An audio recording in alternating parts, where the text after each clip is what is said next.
Let's walk and talk for just a minute. So it used to be that when our country went to war, we would get angry with another country, another group of people over something they were doing.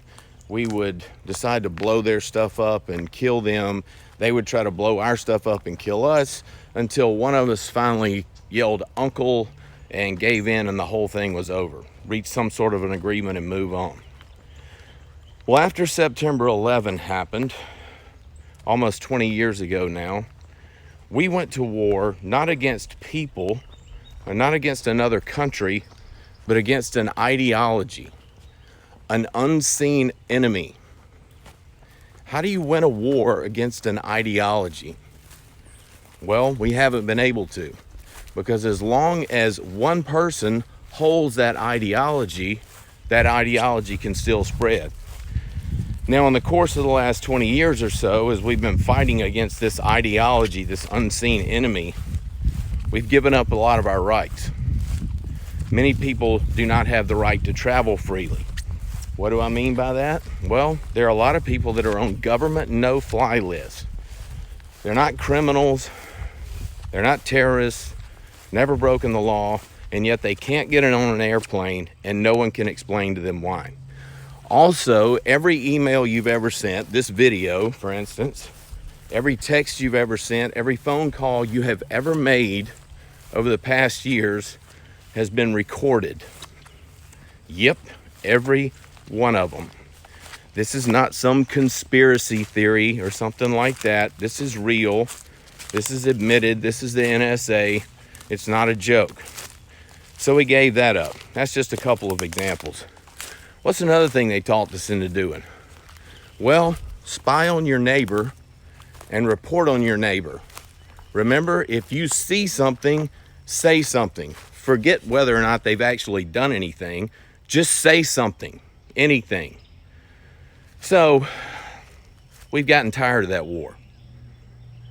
We're losing our sons and daughters. We're spending billions, trillions of dollars, bloodshed, destruction, and still the ideology remains. And it will remain. You can't defeat an ideology with war. So, now that we've gotten tired of that one, what do you know? We've got a new unseen enemy. And now we've declared war, not even against an ideology, but against a virus. We literally have declared war against a virus. So, how do you defeat a virus? Well, you can't blow it up. You can't kill all of it. And as long as one person still has that virus, you can't declare victory. So you've been given another unseen enemy to scare you. Now, I know the virus is real, okay? I'm not stupid. I understand that. People are dying. Duh. Nobody's saying that this is a big hoax or a big gimmick. I'm not an idiot, okay? But what I do know is this, that in 2 weeks, you and I have given up most of the freedoms that our forefathers fought for all these years.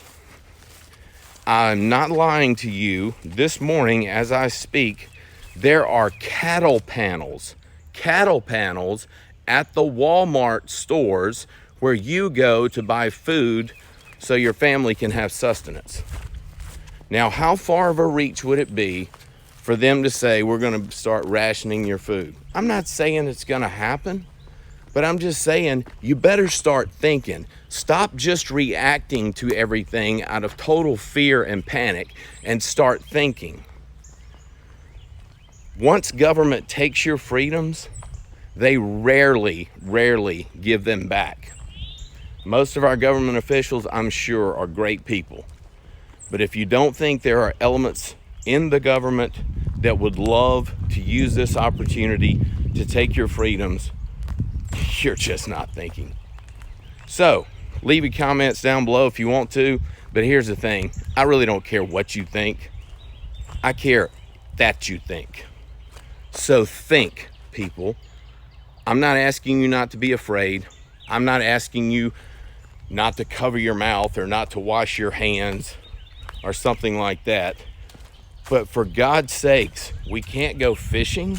We can't play golf, all out of fear of an unseen enemy. So, thanks for walking and talking with me. And for God's sakes, don't stop thinking.